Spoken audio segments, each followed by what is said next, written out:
What's up, everybody? Welcome to Podcast Now. I'm Alex, and in this video, want to talk about the first review for Rise of the Ronin. Now, I believe the review scores for everybody else, goes up on Thursday. This is a weird week, right? Because you got Alone in the Dark, you got Dragon's Dogma, you got Rise of the Ronin, and they're kind of all scattered. Alone in the Dark came out today. I believe Dragon's Dogma review scores go up tomorrow, and then Ronin comes out on Thursday. So at least that's what I've seen online. That could be wrong, but I do know this for sure. The first review has gone live early. Now, I believe they took it down. We're going to look at a Video Games Chronicle article. It does a really good job kind of highlighting, some of the key things they said. So this is from Famitsu, which is a pretty well-known, right, in terms of the name. You've probably heard of that name before. And we'll go into, towards the end, they talk about what they gave Wolong, which I think is important to maybe kind of compare and contrast. But they gave the game, and they do their scores pretty differently, right? They gave it a 37 out of 40, with its 4 reviewers scoring the game 10, 9, 9, 9, right? So they split it up amongst 4,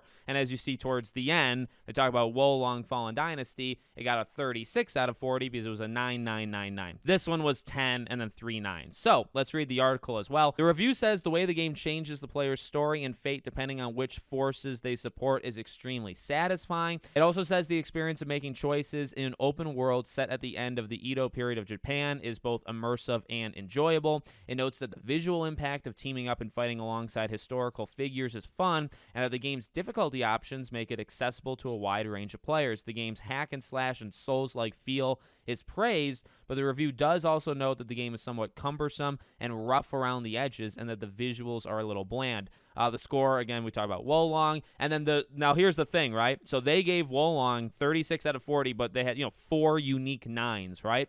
The overall Metacritic for it was 81 on PS5 and then 79 on PC and Xbox. So in terms of, our own discussion now, taking it away from this article, so their scores were higher, right? Almost an entire point basically higher. So you look at, technically, you look right now at Rise of the Ronin, it would get somewhere in if you average them out, right? 9, 9.1, 9.2, right? So low 9s. So if they're a whole point ahead, then maybe this game also falls in the low 8s, which, let me say something kind of early on, right? We're still a few minutes in. For me, review scores don't matter all that much. I've always, said that on the channel. I like to look at them. And look, I think for people that don't have a lot of time, they can't sit here and they watch, 30, 40, 50 minutes of footage over several months. They want to score, right? They want to see what people are saying. And I respect that. I totally get that. And I've seen a lot of people argue for that, and I think that's fair. For me, it's always the eye test, right? I talk about that a lot, just what I see of the game.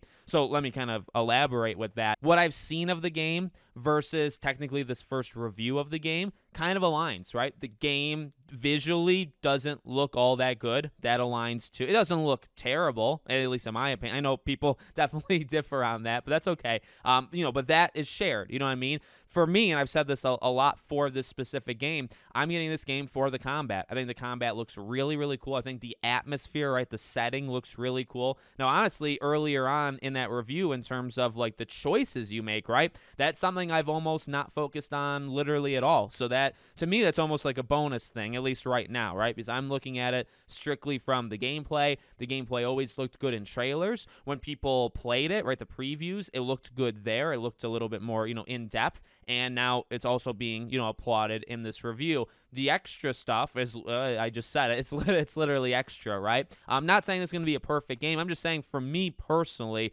what I'm going into this game expecting seems to be in line with what it's going to deliver. So, we'll talk about the full scores when they come out on Thursday. By the way, I don't look into that as anything massively negative. I just said, Dragon's Dogma 2 looks like an incredible game. Review scores go live 2 days before the game comes out. Rise of the Ronin 1 day before the game comes out. So to me, it's not that big of a deal that the scores are so close. A lot of games do that nowadays. I know back in the day it used to be you'd be hiding your game, right? The scores would be bad. Nowadays, every game puts the reviews out 1 day, 2 day, 3 days. It's rare if it's a week ahead. Okay, so I don't look into that as anything negative. So I'm excited. We'll cover the reviews, when the rest of them come out. I'll be covering the game itself, probably not on Friday, but give me a few days and then we'll do some coverage on it over the weekend and into next week. Okay, let me know what you think. Make sure you're subscribed, bell icon turned on, and I hope to see you all on the next one.